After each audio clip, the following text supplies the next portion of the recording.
जय श्री राम दोस्तों। आज मैं आपको ले चलने वाला हूँ उस नगरी में जिसे देवों की भूमि कहा जाता है, जहाँ हर गली में राम का नाम गूंजता है और हर घाट पर इतिहास की गूंज सुनाई देती है। मैं हूँ आपका दोस्त और आज हम करेंगे अयोध्या नगरी का दिव्य दर्शन। चलिए शुरू करते हैं एक ऐसी यात्रा जहाँ आस्था, इतिहास और शांति तीनों एक साथ मिलते हैं। तो अगर आप भी महसूस करना चाहते हैं प्रभु श्री राम की पावन नगरी की ऊर्जा, तो इस वीडियो को अंत तक जरूर देखिए। चलिए चलते हैं अयोध्या की ओर। वैसे तो अयोध्या में बहुत सारे दर्शनीय स्थल हैं, जैसे अयोध्या धाम में प्रवेश करने का मुख्य द्वार, श्री राम लला का भव्य मंदिर, स्वर्ग कोकिला लता मंगेशकर चौक, भरत कुंड जिसे नंदीग्राम अयोध्या भी कहा जाता है, सूर्य कुंड अयोध्या धाम, गुप्तार घाट। कहते हैं श्री रामचंद्र जी ने यहीं पर जल समाधि ली थी। अयोध्या धाम पहुंचने के लिए सड़क मार्ग, रेल मार्ग और वायु मार्ग तीनों का प्रयोग कर सकते हैं। सड़क मार्ग से आने के लिए लखनऊ से लगभग 132 किलोमीटर अयोध्या धाम स्थित है और वायु मार्ग से आने के लिए आप कहीं के भी एयरपोर्ट से महर्षि वाल्मीकि एयरपोर्ट फैजाबाद अयोध्या धाम के लिए आएंगे। यदि आप रेल मार्ग का प्रयोग करते हैं तो भारत के सभी प्रमुख शहरों के रेल मार्गों से अयोध्या धाम को जोड़ा गया है और कई तरह की स्पेशल ट्रेन का भी संचालन किया जा रहा है। इन सभी प्रमुख स्थानों में से आज हम आपको लेकर के चलने वाले हैं अयोध्या धाम में स्थित गुप्तार घाट। गुप्तार घाट हम पहुंचने ही वाले हैं। कहते हैं कि यहाँ प्रभु श्री राम ने जल समाधि ली थी, इसीलिए इसका नाम गुप्तार घाट रखा गया। वैसे तो यहाँ पर कई सारे मंदिर हैं, लेकिन उसमें से सबसे प्रमुख मंदिर है चरण पादुका मंदिर और उसी के बराबर में एक दूसरा मंदिर भगवान भोलेनाथ का है। उसी मंदिर में भगवान श्री रामचंद्र जी ने अंतिम बार पूजा की और उसके बाद अपने पद चिन्हों को वहाँ छोड़ा और सरयू के पवित्र जल में जाकर के समाधि ली थी। विस्तार से जानने के लिए वीडियो को पूरा जरूर देखिए। तो दोस्तों, हम लोग आ गए हैं गुप्तार घाट पर, जिसका नाम पहले गोतारण घाट था और वर्तमान में इसका नाम गुप्तार घाट है। इस समय हम लोग खड़े हुए हैं सरयू नदी के किनारे से उस घाट पर, जहाँ पर शाम को 5 बजे प्रतिदिन सरयू आरती की जाती है और यहाँ से हम आपको लेकर के चलेंगे उस जगह पर जहाँ पर भगवान श्री रामचंद्र जी ने पूजा अर्चना की थी। भगवान भोलेनाथ के जिस मंदिर में उन्होंने पूजा अर्चना की उस मंदिर में भी लेके चलेंगे और उसके बाद हम आपको इस घाट पर और क्या क्या एक्टिविटीज होती हैं उनके बारे में भी बताएंगे। चलिए चलते हैं उन मंदिरों की तरफ जहां पर भगवान श्री रामचंद्र जी ने पूजा की थी। तो चलिए चलते हैं। फ्रेंड्स, हम लोग पहुंच गए हैं उसी स्थान पर जहां श्री रामचंद्र जी ने पूजन अर्चन करने के बाद और सरयू नदी में समाधि ले ली थी और गुप्त हो गए थे। ये वही बोर्ड है, संसार का सबसे अधिक प्राचीन शांति का स्थान श्री गुप्त हरि भगवान चक्रहरि भगवान एवं भगवान श्री रामचरण पादुका स्थल। सतयुग के समय का स्थान 80 से 85 लाख वर्ष पुराना ये स्थान है। चलते हैं हम लोग उस मंदिर की तरफ जहां भगवान श्री रामचंद्र जी ने पूजा की थी। तो दोस्तों, हम लोग आ गए हैं उस मंदिर के पास जहां भगवान ने पूजन अर्चन किया और उसके बाद जल समाधि ली थी। यही वो मंदिर है जहां पर भगवान ने पूजन अर्चन किया। पंडित जी, इस मंदिर के बारे में थोड़ा सा बताइए। ये वो स्थान है जब प्रभु राम जी का जन्म नहीं हुआ था, उससे पहले भगवान विष्णु जी ने यहाँ पे गुप्त रूप में तपस्या की थी। ये प्राचीन काल की बात है। जब ये त्रेता युग आया, भगवान विष्णु जी इसमें राम बन के आए। भगवान राम जी का जन्म हुआ, कुछ बड़े हो गए, उनका शादी विवाह हुआ। जब ये हुआ कि चारों भाइयों में सबसे बड़े राम जी हैं, राम जी का राज अभिषेक होना चाहिए, तो घर में मंत्रा थी राजा दशरथ के 2 वचन थे कैकेयी मैया के पास। तो उसने कैकेयी मैया को तमाम बातें सुना कि घर में कलेश हो गया। राम जी को 14 वर्ष वनवास हो गया। जब राम जी 14 वर्ष वनवास जा रहे थे, उस समय भरत जी उनका खड़ाऊ लेके नंदीग्राम में रहने लगे। तो राम जी जब 14 वर्ष बीता, राम जी रावण को मारे, फिर वापस आए। वही चरण पाद का राम जी को वापस पहनाया गया। राम जी का राज तिलक हुआ, राज अभिषेक हुआ। इस धरती पे राम जी 11,000 वर्ष तक राज किए। जब 11,000 वर्ष बीत गया, तब प्रभु राम जी अयोध्या वासियों को लेकर पैदल चलकर भगवान यहाँ पे आए। ये उस स्थान पे आए जहाँ पे भगवान विष्णु जी ने तपस्या की थी। अभी आप चरण पाद का भी दर्शन करेंगे। उसी स्थान पे राम जी फिर खड़े होकर सारे अयोध्या वासियों को संबोधन किया 3-4 घंटा। जब राम जी चले तो अपना पग चिन्ह वहाँ पे छोड़ दिए। थोड़ा से आगे बढ़े तो ये भोले बाबा अनादिकाल से हैं। राम जी रामावतार में सिर्फ और सिर्फ भोले बाबा का ही पूजा करते थे। तो अंतिम बार राम जी यहाँ भोले बाबा की पूजा करके भोले बाबा से विदा लेके फिर अयोध्या वासियों को साथ लेकर सो गए, इसीलिए गुप्तार घाट नाम पड़ा। बोलो सियापति रामचंद्र की जय। वहां पर पूजन अर्चन करने के बाद भगवान इस मंदिर में पूजा अर्चना किए। ये यहाँ पर गुप्तहरि एवं चक्रहरि तीर्थ के महात्म्य के बारे में एक बैनर लगाया गया है, आप पढ़ सकते हैं। हम लोग आ गए हैं उस स्थान पर जहाँ पर चरण पादुका हैं। ये यहाँ पर भगवान श्री रामचंद्र जी की चरण पादुका आज भी विद्यमान है। चलिए अब हम चलते हैं भगवान विष्णु की तरफ। हम लोग आ गए हैं विष्णु भगवान जी के मंदिर पर, यहाँ जहाँ भगवान श्री रामचंद्र जी के स्वागत के लिए सभी देवतागण आए हुए थे। यहाँ मंदिर के पुजारी जी उपस्थित हैं। पुजारी जी से जानेंगे इस मंदिर के महत्व के बारे में। पुजारी जी, इस मंदिर का क्या महत्व है, थोड़ा बताएंगे? इस मंदिर के जो है यहाँ की महिमा दो है। यहाँ का है, यह स्थान जो है त्रेता सतयुग दोनों का है जी। सतयुग में सप्तहरी यहाँ निवास करते हैं, राम से पहले सतयुग में जी।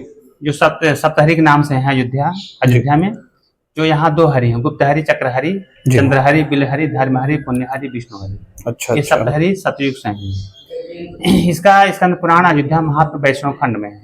तीर्थम तदुंतरे श्रेष्ठम भूपताराभिधम महात्मा विष्णु स्थानांचा नामना गुप्तहरि। तीर्थों में श्रेष्ठ भूपतार नामक तीर्थ जहाँ भगवान विष्णु यहाँ पर जो है गुप्त रूप से निवास करते हैं जी। इसका वर्णन दिए हैं, जब देवासुर संग्राम हुआ था, देवताओं राक्षसों में युद्ध, उस युद्ध में सभी देवता हार गए, उनका राजपाट स्वर्ग सभी राक्षस ले लिए। जब देवता इधर उधर भागने लगे तो भगवान शंकर जी सभी देवताओं को रोका। उनका अगुआ बनकर उन सभी को लेकर भगवान ब्रह्मा जी के पास गए। ब्रह्मा जी से पूछे इनका स्वर्गात कैसे मिलेगा, आप इसका उपाय बताएं। भगवान ब्रह्मा जी इसका उपाय नहीं बता पाए तो सभी देवता भगवान ब्रह्मा जी को भी अपना अगुआ बनाकर भगवान विष्णु जी के पास गए। जब वहां पर गए तो भगवान विष्णु योग निद्रा में थे। माता लक्ष्मी जो है भगवान के चरणों के समीप बैठकर उनके चरणों की सेवा कर रहे थे। नारद जी ऋषियों के साथ भगवान का उच्च स्वर से गान कर रहे थे। गरुण जी भगवान के आगे खड़े होकर हाथ जोड़कर उनकी स्तुति कर रहे थे। जब सभी देवता भगवान की स्तुति की तब भगवान विष्णु जो है प्रसन्न हुए, अपना नेत्र खोले। भगवान विष्णु कहा, हे देवताओं, मैं अपने योग से जान गया हूँ कि आप लोग यहाँ क्यों आए, क्योंकि आप सबका राजपाट स्वर्ग सब चला गया है। आप सब बलहीन, तेजहीन, कमजोर हो गए, इसलिए चला गया है। स्वर्ग आदि प्राप्त करने के लिए बल की वृद्धि, तेज की वृद्धि, इसके लिए भगवान विष्णु कहा, मैं मृत्यु लोक अयोध्या क्षेत्र में आप सबके बल वृद्धि के लिए तप का अनुष्ठान करूंगा, तपस्या करूंगा, तब से ही बल होता, तभी आप सब जो विजयी होंगे। देवताओं से भी कहा कि आप लोग भी जो है अयोध्या क्षेत्र में गुप्त रूप से तपस्या करें। ऐसा उपाय बताकर भगवान विष्णु जब वैकुंठ धाम से अंतर ध्यान हुए, यहाँ पर भगवान विष्णु चतुर्भुज रूप में प्रकट हुए थे। भगवान विष्णु तप करने से पूर्व उनके हाथ से सुदर्शन चक्र यहाँ गिर गया था, इसी स्थान पर जो इसमें चक्रहरि भगवान विष्णु जी निवास करते हैं जी। नीचे भगवान विष्णु चरणपाद का यहाँ पर गुप्त रूप में तप करने लगे। तप करते जो बहुत दिन बीता, इनके प्रभाव से सभी देवताओं को अपार बल, अपार तेज हुआ। पुनः सभी देवता युद्ध किए। उस युद्ध में सभी देवता विजयी हुए, अपना स्वर्गात सभी को प्राप्त हुआ। स्वर्गात प्राप्त करने के बाद सभी देवता आपस में विचार की, चल भगवान का धन्यवाद दे, क्योंकि उनके बताए हुए हमें स्वर्गात की प्राप्ति हुई है। तो सभी देवता अपने गुरु बृहस्पति जी की अगुवाई में स्वर्ग से यहाँ पर आए। तो भगवान विष्णु तप कर रहे थे। सभी देवता भगवान विष्णु की स्तुति किए तो भगवान विष्णु जो है प्रकट हुए। सभी देवताओं ने भगवान से बताया कि हे प्रभु, आपने जो उपाय बताए थे उसके आधार पर हम सभी देवों को स्वर्गात की प्राप्ति हो गया है। यह बात भगवान विष्णु सुने तो उनको बहुत बड़ी प्रसन्नता हुई। भगवान विष्णु कहा कि हे देवताओं, अब आप सबकी क्या इच्छा है, जो इच्छा हो वर मांगो। तो सभी देवताओं ने कहा कि प्रभु, हम सबकी इच्छा है कि हम सबके रक्षा और बल वृद्धि के लिए, दैत्यों के उपद्रव की शांति के लिए आप यहाँ पर गुप्त रूप से निवास करें। तब भगवान विष्णु कहा कि तथास्तु। भगवान विष्णु ने देवताओं से कहा कि हे देवताओं, जिस जगह मेरा सुदर्शन चक्र गिर गया था वह संसार में चक्रहरि जी के नाम से प्रसिद्ध होगा। जो मैं यहाँ गुप्त रूप में तप किया है वह गुप्तहरि जी के नाम से प्रसिद्ध होगा। कोई भी जी, कोई भी प्राणी गुप्तहरि चक्रहरि जी का जो भी पूजा पाठ करेगा उनको मनवांछित फल मिलेगा। ऐसा तभी उसी समय से चक्रहरि और गुप्तहरि, यहाँ भगवान विष्णु यहाँ पर गुप्तहरि के नाम से, हाँ, गुप्तहरि नाम से जाना जाता है और गुप्त रूप से यहाँ निवास कर रहे हैं जी। उसके बाद यहाँ कार्तिक माह में इसका महिमा है।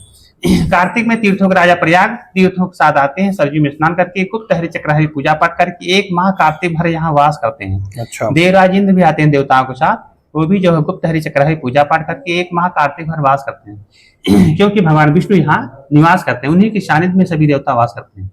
अच्छा, ये इतनी सारी मूर्तियां जो हैं उन्हीं के सानिध्य में हैं। उसके बाद सभी देवी देवताओं की जो मूर्तियां हैं, फिर नहीं, उसके बाद फिर त्रेता में भगवान राम जो है अयोध्या में 11,000 वर्ष राज की है। जब परमधाम को जाना हो तो पहले माता सीता, लक्ष्मण जी सभी पुत्रों का राम जी ने राज्याभिषेक। सभी लोग कहे प्रभु हम भी आपके साथ में चलेंगे, लेकिन भगवान राम जी अयोध्या में सिर्फ 5 लोगों को रोक दिए थे, हनुमान जी, जामवंत, विभीषण, दुवित, मैन। शेष जितने बच्चे सभी को लेकर राम जी अयोध्या से 1 योजन माने 12 किलोमीटर सरजू तट होते हुए, सरजू नदी के किनारे किनारे सभी को लेकर, उसमें सभी जीव थे, जिससे पशु पक्षी पर्वत अस्थवर आदि जीव कीट पतंगे तक सबको लेकर राम जी अयोध्या से पैदल चलकर यहाँ पर आए। जब राम जी यहाँ पर आए तो वाल्मीकि रामायण के उत्तरकांड में लिखा है, उस समय सरजू जी में जो जल है बहुत अगाध जल भरा हुआ था। सरजू जी में जो जल घूमता है भंवर, उसको देखते हुए राम जी एक उत्तम स्थान पर आए। उत्तम स्थान वही जहाँ भगवान विष्णु यहाँ निवास करते हैं। जब राम जी यहाँ पर सभी जीव को लेकर पहुंचे तो राम के स्वागत में सभी देवता आ गए थे, ब्रह्मा जी के साथ सभी देवता करोड़ों विमानों के साथ। अच्छा, ये सभी देवताओं के जो मूर्तियां यहाँ पर हैं, हाँ, वही सारी मूर्तियां हैं, क्योंकि भगवान सभी देवता आकाश मंडल में उपस्थित हो गए थे। सभी देवताओं में बहुत प्रसन्नता खुशी हुई कि प्रभु परमधाम के लिए जा रहे हैं। सभी देवता भगवान के ऊपर फूलों की वर्षा किए, भगवान की स्तुति किए, राम जी चरण पात कर रखा सही जी के जल का स्पर्श किए। वाल्मीकि रामायण में स्पष्ट लिखा है, स्कंद पुराण में लिखा, कट भर जल, कमर भर जल में राम जी खड़े हुए। आकाश मंडल से ब्रह्मा जी बोले कि हे ककुश नंदन भगवान श्री राम, आपको अपने परम धाम आने का स्वागत है। आप चराचर के स्वामी हैं, आप जिस स्वरूप में आप जाना चाहें उस स्वरूप में आप प्रवेश करें। यदि आप अपने वैष्णव तेज में जाना चाहते हैं तो आप अपने भाइयों के साथ वैष्णव तेज में प्रवेश करें। लिखा है कि राम जी भरत शत्रुघ्न के साथ सह शरीर विष्णु रूप में हो गए थे। राम जी राम रूप का शरीर का त्याग कर, मतलब शरीर का सिर्फ परिवर्तन करके विष्णु रूप में हो गए। परिवर्तन हुआ था, सिर्फ शरीर का परिवर्तन, राम जी का शरीर का त्याग नहीं, सिर्फ शरीर का परिवर्तन है, क्योंकि राम जी का शरीर पंच तत्व का नहीं है, सिर्फ मानव रूप रखे थे। उनका शरीर उनका आत्मा में कोई भेद नहीं, दोनों ही शाश्वत, दोनों ही अजर अमर है। माता कौशल्या के गर्भ से भगवान विष्णु चतुर्भुज में ही प्रकट हुए थे। भय प्रकट कृपाला दीन दयाला कौशल्या हितकारी, हर्षित महतारी मुन मनहारी, अद्भुत रूप निहारी, लोचन अभिरामा तनु घनश्यामा, निज आयुध भुजचारी। निज माने खुद का आयुध माने शस्त्र, शस्त्र भगवान विष्णु क्या है, शंख चक्र गदा पंच, भुजचारी चारों भुजा के साथ भगवान विष्णु जो प्रकट हुए थे। फिर जो 2 भुज त्यागे बाल रूप में है, फिर भगवान जो है माता ने कहा भगवान राम रोने लगे, रोदन ठाना हुई बालक रूप, भगवान राम जी रोने। फिर अब राम जी अपने उसी मूल रूप में आए, विष्णु रूप में। फिर राम जी ब्रह्मा से बोले कि हे ब्रह्मदेव सर, जितने अयोध्यावासी हैं सब मेरे भक्त हैं, अपना सुख संपदा सबको त्याग कर इसलिए वहां से मेरे पीछे पीछे चले आए, इनको लिए बिना हम यहाँ से नहीं जाएंगे, इनको कहीं आप रहने का स्थान दें। तब ब्रह्मा जी बोले कि प्रभु जो जो देवता गंधर्व यक्ष से जिनकी उत्पत्ति हुई थी वो सब अपने उसी अंश में विलीन हो जाएंगे। जो ऐसे उनको मेरे ब्रह्मलोक के निकट एक संतानक लोक है, उसी लोक में सभी को रहने का स्थान देंगे। उसके बाद जितने लोग आए हुए थे सभी लोग भगवान राम जी का नाम लिए, भगवान राम जी का चिंतन करते हुए सभी लोग सरजू में गोता लगाए। उसी समय सभी लोग सहज शरीर त्याग दिए, हर से खुशियों के साथ शरीर त्यागे।